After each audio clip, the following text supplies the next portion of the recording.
दिनांक 2/4/21 की रात्रि बीजापुर और सुकमा से डीआरजी, एसटीएफ, सीआरपीएफ और कोबरा का संयुक्त बल ऑपरेशन के लिए दक्षिण बस्तर के नक्सलियों के गढ़ माने जाने वाले इलाके में रवाना हुआ था।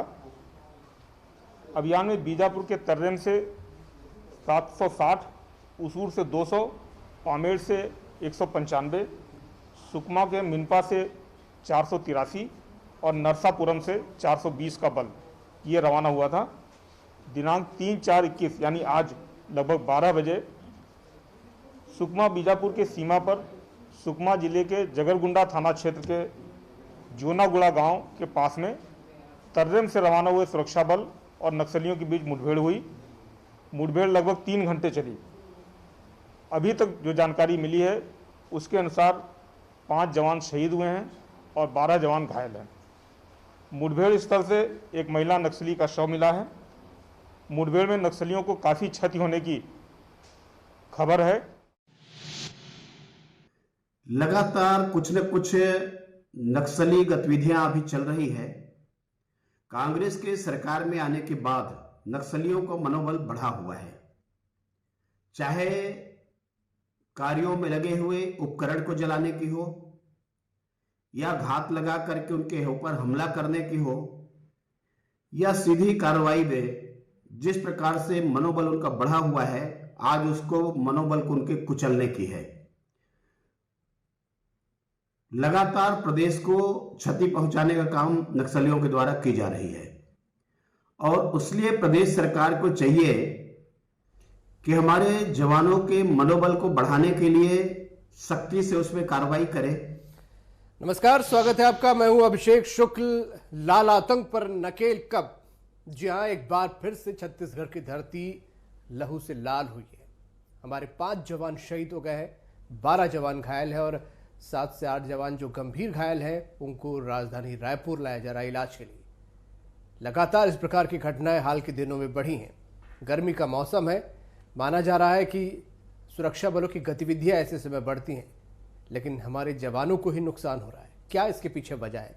क्या कहीं कोई रणनीतिक चूक हो रही है या नक्सली अपने अस्तित्व को दिखाने के लिए पैंतरेबाजी कर रहे हैं?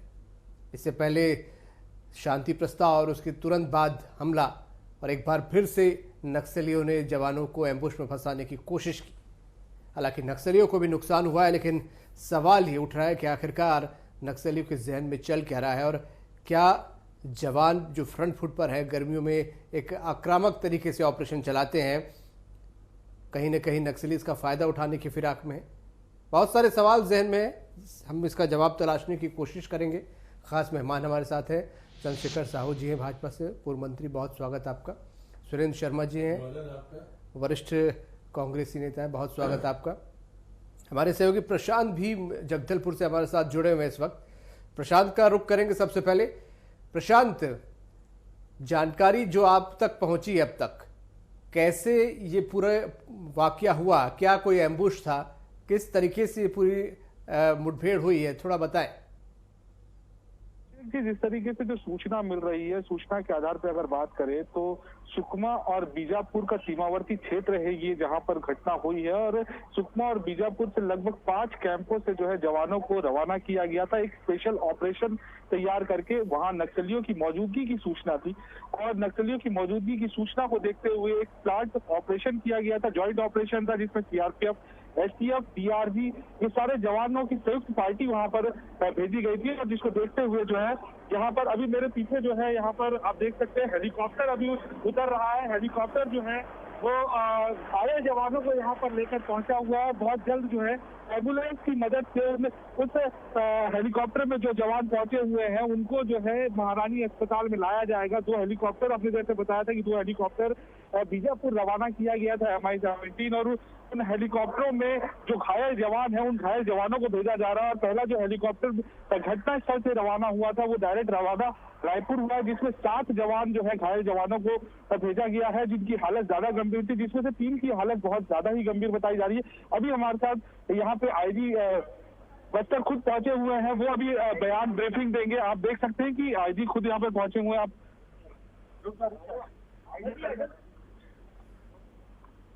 जी बिल्कुल प्रशांत, कोशिश करें अगर आईजी साहब से बातचीत हो जाए, वो कुछ अगर ब्रीफ कर सके।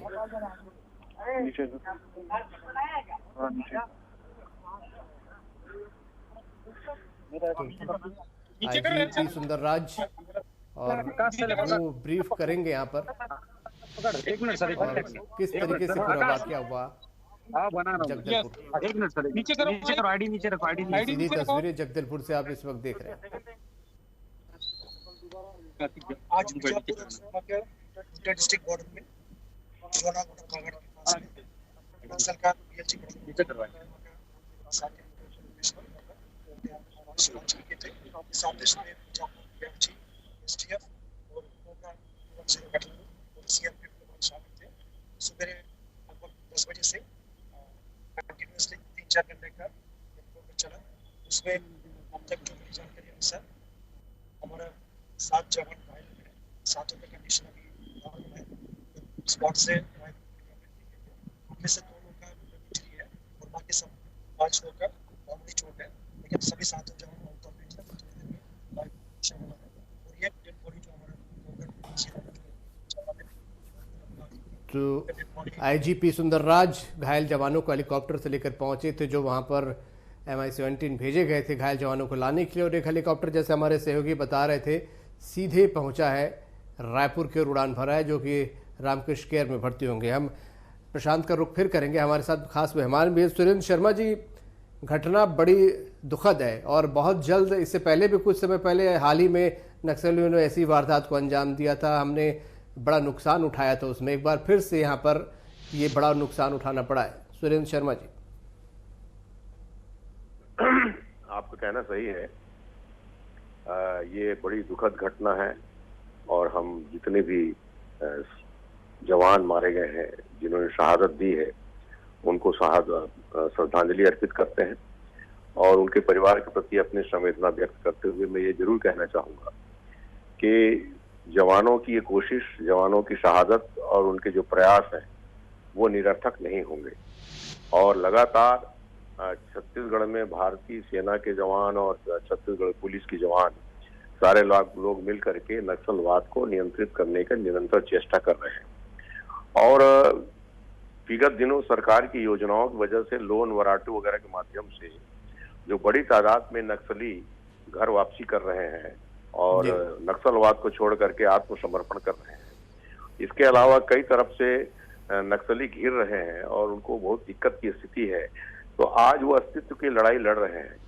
इसलिए वो कभी शांति का प्रस्ताव देते हैं और कभी आक्रामक हो जाते हैं। जिस घटना की आप चर्चा कर रहे हैं, इसमें तो नक्सली एक जगह काफी तादाद में इकट्ठे हुए थे और उनको घेरने के लिए पुलिस बल गई हुई थी और दोनों के बीच में मुठभेड़ हुआ है और इसमें हमारे वीर जवान कुछ 5 शहीद हो चुके हैं और काफी नक्सली भी मारे गए हैं, ऐसी जानकारी मिल रही है। मैं इतना जरूर कह सकता हूं कि सरकार पूरी तरह से संकल्पित है, जवान पूरी तरह से संकल्पित है और नक्सलवाद से छत्तीसगढ़ को मुक्त करा के ही मानेंगे। और हमको अपने सैनिकों के इस वीरता पर गर्व है, उनके शहादत पर हम उनको विनम्र श्रद्धांजलि अर्पित करते हैं और ये निश्चित रूप से हम विश्वास करते हैं कि आने वाले समय में छत्तीसगढ़ नक्सल मुक्त होगा और बस्तर भी अमन चैन की सांस ले सकेगा।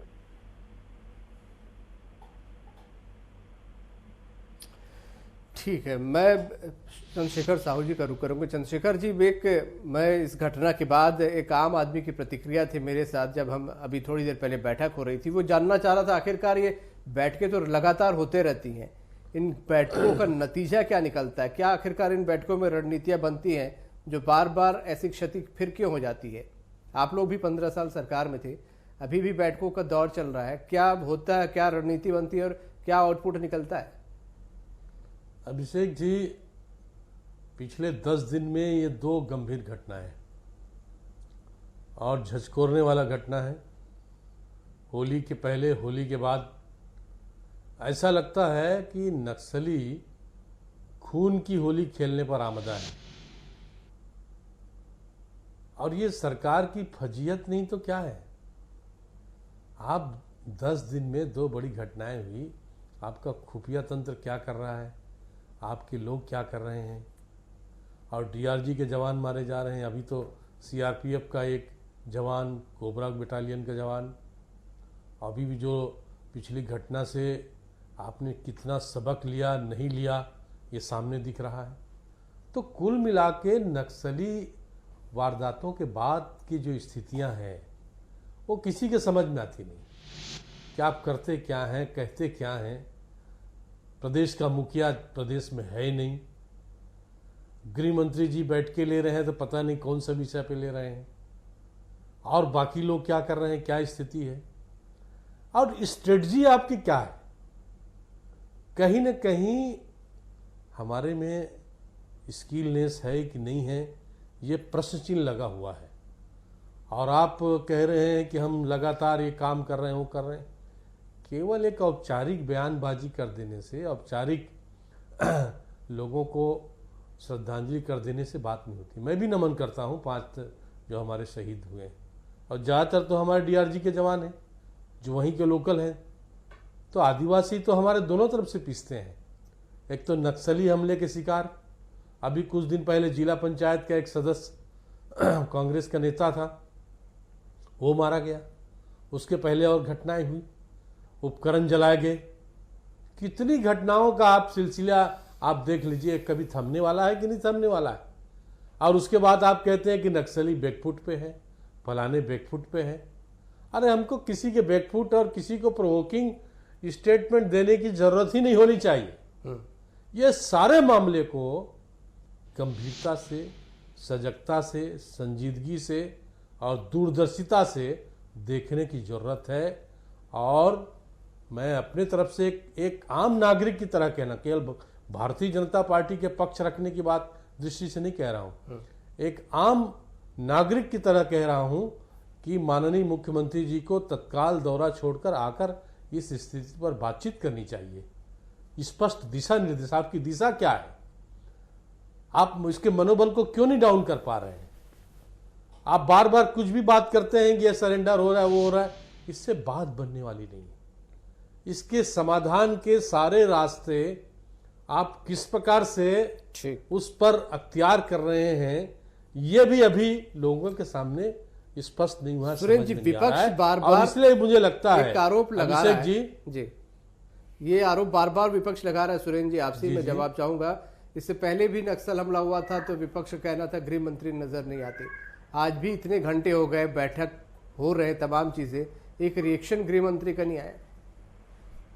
देखिए, जहां तक रणनीति का प्रश्न है कि छत्तीसगढ़ सरकार की स्पष्ट रणनीति है और जिसका कई बार हम उल्लेख कर चुके हैं कि विकास, विश्वास और सुरक्षा, ये 3 विषयों को लेकर के सरकार आगे बढ़ रही है। और आज की जो घटना है वो दरअसल में एम्बुश नहीं कह सकते, ये तो मुठभेड़ थी। इसमें दोनों पक्ष के बीच में लड़ाई हुई है, दोनों पक्षों के बीच में गोलीबारी हुई है। पुलिस सर्चिंग में गई थी, उनको घेरने गई थी। और ये कहना कि सरकार के पास कोई स्पष्ट रणनीति नहीं है, ये बिल्कुल गलत आरोप है। इस तरह के आरोप को मैं स्वीकार नहीं करता। सरकार बिल्कुल पूरी तरह से नक्सलवाद को समाप्त करने के लिए आतुर है और बस्तर जैसे सुरम्य जो स्थान है उसको शांति के क्षेत्र में तब्दील करने के लिए सरकार पूरी तरह से प्रयासरत। सामने स्पष्ट दिख रहा है आपको। आरोप क्या आरोप है? जी, नहीं, आरोप जो ये है कि स्पष्ट रणनीति नहीं है, इस बात का जो आरोप है इसको मैं अस्वीकार करता हूँ। हमारे पास स्पष्ट रणनीति है कि हम विकास, विश्वास और सुरक्षा 3 बिंदुओं पर काम करके और बस्तर को नक्सलवाद से मुक्त कराने की चेष्टा में लगे हुए हैं। और वहाँ की जनता, वहाँ के आदिवासी लोग काफी तादाद में अब सुरक्षा बलों के साथ हैं, सरकार के साथ हैं। इसके परिणाम स्वरूप काफी हद तक सफलताएं भी मिली हैं। साहू जी इस बात को स्वीकार करें चाहे न करें, मगर काफी तादाद में पिछले दिनों में नक्सल के क्षेत्र को छोड़ करके लोगों ने मुख्य धारा में प्रवेश किया है। और जैसा कि आप बता रहे हैं कि आज नक्सलियों के साथ डीआरजी मुकाबला कर रहा है, वहीं की स्थानीय पुलिस मुकाबला कर रही है। तो इस तरह के जो प्रयास हैं, इन प्रयासों के परिणाम निकलेंगे। नक्सलवाद का जड़ बहुत लंबे समय से जमा हुआ है, 20 साल से। दूसरी बात, ये सिर्फ छत्तीसगढ़ की समस्या नहीं है। गृह मंत्री क्यों नजर नहीं आते? बार बार विपक्ष भी आरोप लगाता है और आज भी अब तक कुछ रिएक्शन नहीं आया है।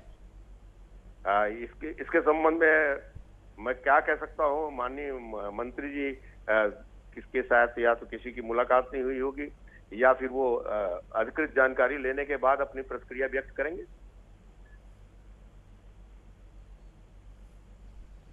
काफी घंटे हो गए, हालांकि अधिकृत जानकारी अब तक तो हो जानी चाहिए गृह मंत्री को। चंद्रशेखर जी। जी, मेरा कहना है कि आप बात कुछ भी कह लें, विश्वास, विकास, सुरक्षा, उसके बाद लोगों के सामने उसके जीवन की रक्षा, ये सब कुछ कह लें, ये सुनने में कहने में अच्छी बात लगती है, लेकिन धरातल पे क्या है? आपके वहाँ पर फील्ड रिपोर्टर प्रशांत जी हैं और वहाँ के डीआईजी पी सुंदरराज जी एक अच्छे अफसर हैं और भी कई अफसरान अच्छे हैं, लेकिन आपका मनोबल क्यों ऐसा ऊपर नहीं उठ रहा है? नक्सलियों का मनोबल क्यों इतना अधिक है, इतना हाई है? ये इस पर जानने की जरूरत है। और मुख्यधारा में आए, बहुत अच्छी बात है, मुख्यधारा में आना चाहिए। मुझे याद है बीजापुर में जब प्रधानमंत्री जी आयुष्मान योजना का लॉन्चिंग करने गए थे तो उन्होंने भी अपील की थी कि प्रदेश के इस हिस्से के और बस्तर अंचल के हमारे नौजवान साथी, हमारी युवाएं, युवतियां और जो भी लोग हैं वो आए, भारतीय संविधान के अंतर्गत उनका जो एक प्रकार से सम्मानजनक जीवन जीने को उनका अधिकार है, मुख्यधारा में आए, लौटे। लेकिन यहाँ जो स्थिति दिखती है कि पिछली बार की घटना जो नारायणपुर में डीजी नहीं पहुँच पाए, आपके हेलीकॉप्टर फेल हो गया, एचएम नहीं जा पाए, आज भी आप बता रहे हैं कि एचएम का कहीं बयान आया नहीं है, तो आप उसको आपने पार्श्व में और पृष्ठभूमि में धकेल दिया है क्या? अरे कुछ उसको एम्पावर करिए भाई, कोई स्थिति संभालने के लिए कोई ना कोई तो रोक रहे। आज बड़ी अजीब स्थिति है, आप भगवान भरोसे छोड़ दिए प्रदेश को, बस्तर वासियों को। लोगों में कितनी तकलीफें हैं, कितने पीड़ा है, इसका अंदाज हम राजधानी में बैठ के नहीं लगा सकते। लोग मारे जा रहे हैं, मर रहे हैं, ऐसा लग रहा है कि ये वो जो पूरा इलाका है वहां पर नक्सलियों का समानांतर सरकार बन गई है और हम कुछ भी कहे जा रहे हैं। तो मेरा कहने का मतलब ये है कि इसको थोड़ा सा आप पूरे सिस्टम को सेंसिटाइज कीजिए, पूरी व्यवस्था को सेंसिटाइज कीजिए, सारे पक्षों को आप विश्वास में लीजिए। हमको भी पीड़ा होती है, हमको अच्छा नहीं लगता सरकार पर आरोप लगाने का, हम लोगों ने भी सरकार चलाई है।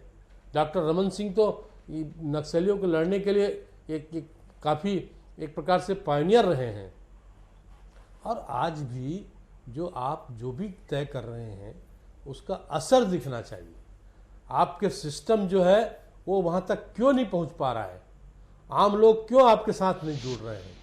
छोटे छोटे घटनाएं होती है, उसमें लोग मारे जाते हैं, उनका शोषण होता है। बिल्कुल, ये बहुत सारे सवाल लोगों के भी जहन में है। और प्रशांत वहाँ मौजूद है, चंद्रशेखर जी, मैं उससे और कुछ अपडेट ले लेता हूँ। प्रशांत, अपडेट लीजिए। जी, प्रशांत, आईजी पी सुंदरराज क्या बता रहे थे वहां पर, कैसे ये पूरी मुठभेड़ हुई है, ये घटना हुई है, क्या अपडेट्स थे आपके पास? जी बिल्कुल अभिषेक जी, जिस तरीके से बस्तर आईजी का कहना था कि लगभग 3 घंटे तक लगातार ये फायरिंग चली है और नक्सलियों के एम्बुश में जो है वो जवान फंस गए हैं, और जिस तरीके से एक ऑपरेशन तैयार किया गया था, संयुक्त रूप से जवानों की पार्टी को भेजा गया था, सीआरपीएफ, डीआरजी और एसटीएफ के जवानों की संयुक्त पार्टी गई हुई थी जंगलों में, और वहां पे नक्सलियों की मौजूदगी की सूचना थी। लेकिन अभी फिलहाल जिस तरीके से बताया है जिन्हें कि 7 जवान जो घायल थे, उन घायल जवानों को तो ला लिया गया है, और एक जवान जो शहीद हुआ उसके जो है शव को लाया गया है, शहीद जवान को। और हालांकि जो जिस तरीके से बातें चल रही थी कि 5 जवान शहीद हुए, लेकिन एक ही जवान के शव को अभी तक बरामद किया गया है और घटनास्थल से लाया गया है। और फिलहाल जो स्थिति बनी हुई है कि अंदरूनी इलाका है, एक सघन जंगलों का इलाका है, नक्सलियों के पैठ वाला इलाका, और वहाँ पर अभी अंधेरा हो चुका है, और अंधेरा का फायदा हमेशा जो है नक्सली उठाते आए हैं, जिसको देखते हुए अब जो है जो शहीद जवान बाकी हैं उनके शव को लाने की कवायद जो है वो बिल्कुल जो है पुलिस प्रशासन कर रही है, और साथ ही साथ जो अन्य घायल होंगे वहाँ पे और जो जवान मिसिंग है उनको लाने की तैयारी की जा रही है। लेकिन फिलहाल जो है बैकअप पार्टी घटनास्थल तक नहीं पहुंची है। हालांकि हेलीकॉप्टर को घटनास्थल में एक बार लैंड जरूर करवाया गया, और दूसरा हेलीकॉप्टर जो है लैंड नहीं हो पाया था, जिन्हें जिला मुख्यालय में रोका गया था, लेकिन उसके बाद फिर जो है जिला मुख्यालय से बीजापुर से जो घटनास्थल वहां भेजा गया था, जिसके बाद जो है एक जो शहीद जवान था उसके शव को जो है लाया जा पाया है, लेकिन अन्य जो शहीद जवान है उनके शव के लिए अभी फिलहाल तक किसी प्रकार से कोई अपडेट नहीं है कि उन जवानों के शव को अभी लाया गया है या नहीं लाया गया, लेकिन एक जवान जो शहीद हुआ उसके शव को बिल्कुल ला लिया गया है। ये अपडेट फिलहाल तक मिल पाया है और कैजुअलिटी और कितनी बड़ी हो सकती है ये अभी बताना थोड़ा सा मुश्किल होगा, क्योंकि जो इलाका है वो काफी नक्सलियों के पैठ का इलाका है और उन इलाकों में अगर अभी भी जवान फंसे हुए हैं तो ऐसी स्थिति में नक्सली किस तरीके से और अपनी रणनीति बदलकर किस तरीके से और हावी होते हैं और कैजुअलिटी को कितना और ज्यादा बढ़ाते हैं, ये कह पाना अभी थोड़ा सा मुश्किल है। जी अभिषेक जी।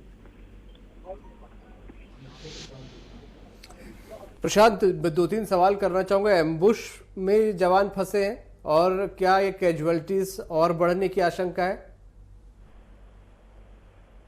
जो ऑपरेशन जवान करने के लिए निकले हुए थे, जिसकी सूचना जो है पहले से नक्सलियों को पड़ गई थी, जिसके कारण नक्सली पहले से ही एम्बुश लगाकर वहां पर बैठे हुए थे, जिसकी जद में जो है जवान फंसे हैं और जिसके कारण जो है ये सारी चीजें हुई हैं। और दूसरी बात ये जो कि घायल और कैजुअलिटी की अगर बात की जाए तो ये आंकड़ा बिल्कुल बढ़ सकता है, क्योंकि जिस तरीके से जो हालात है और फिलहाल अंधेरा हो चुका है और सघन जंगलों का इलाका है, वहां पे जो है स्थिति काफी खराब हो सकती है। अगर जवान अभी भी वहां पे फंसे हुए, कैजुअलिटी और ज्यादा बढ़ सकती है। जी बिल्कुल। ये ऑपरेशन रात में भी चलता रहेगा राहत का, या सुबह तक इंतजार किया जाएगा? नहीं, जिस तरीके से जो इससे पहले भी हमने कई घटनाएं देखी हैं और रात में भी जो है जवान घटनास्थल तक पहुंचे हैं और वहां से अपने घायल साथी जवान और फिर जो जवान फंसे हुए होते हैं उन जवानों को निकाल कर लेके आए हैं। तो इस बार भी जो है इसी तरीके की जो है प्लानिंग की जा रही है और बैकअप पार्टी को तैयार कर लिया गया, जिसे घटनास्थल के लिए रवाना भी कर दिया गया है। और ये बिल्कुल प्रयास किया जा रहा है कि घटनास्थल पे जवान जल्दी पहुंचे और जवान पहुंचकर वहां से जो घायल जवान हो या फिर जो जवान वहां पर फंसे हुए हैं ऐसे जवानों को जो है वहां से निकाल कर ला सके, ताकि किसी प्रकार से और ज्यादा जो है कैजुअलिटी ना हो। जिस तरीके से मैं अभिषेक जी बता दूं कि ये सबसे खास बात ये है कि 4 महीने का जो नक्सलियों का टीसी ओसी का सप्ताह होता है, इस सप्ताह में जो है नक्सली काफी हर साल जो है इस दौरान बड़ी घटनाओं को अंजाम देने की फिराक में रहते हैं। आप देख सकते हैं पीछे जो एम्बुलेंस आ रही है उस एम्बुलेंस में जो ये नक्सलियों है उस शहीद जवान के शव को लाया जा रहा है और उसे अभी फिलहाल जो है महारानी अस्पताल मैसूरी कर ले जाया जाएगा। आप देख सकते हैं ये जो है जवानों से भरी हुई एम्बुलेंस अभी यहाँ ये जो एयरपोर्ट हेलीकॉप्टर जो पहुंचा हुआ था उस हेलीकॉप्टर में जो है इस लाया गया और फिलहाल एक हेलीकॉप्टर और जो है जगदलपुर एयरपोर्ट पे उतर रहा है और इसमें किस तरीके से जवानों को या फिर घायल जवानों को लाया गया है या फिर जो जवान है उनके शव को लाया गया ये अभी स्पष्ट नहीं है, लेकिन हेलीकॉप्टर एक और हेलीकॉप्टर अभी फिलहाल जो है लैंडिंग कर रहा है और बक्सर आईजी खुद जो है अभी अंदर हेलीपैड में और कुछ देर बाद जो है 8 बजे तक अगला अपडेट, क्योंकि जवान और फंसे हुए हैं तो किस तरीके से उन्हें निकाला जाएगा ये अपडेट जो है 8 बजे तक बक्सर आईजी। बिल्कुल प्रशांत, आपसे आगे हम अपडेट लेंगे लगातार। तो ये एम्बुलेंस यहाँ पर पहुंची, हमारे सहयोगी वहां से दिखा रहे हैं और ये कैजुअलिटीज और बढ़ सकती है, इस आशंका से इंकार नहीं किया जा सकता। बहुत शुक्रिया आप सभी का इस चर्चा में शामिल होने के लिए। तो लाल आतंक एक बार फिर छत्तीसगढ़ में दिखा है, बस्तर की धरती एक बार फिर से लाल हुई है। हमारे 5 जवान शहीद हो गए हैं, हमारे 10 से 12 जवान घायल हुए और कई गंभीर इसमें बताए जा रहे हैं। बैठकों का दौर अधिकारियों को लगातार चल रहा है, आगे क्या कुछ निकल कर आता है आपको लगातार अपडेट करेंगे। आज का मुद्दा में इतना ही। नमस्कार।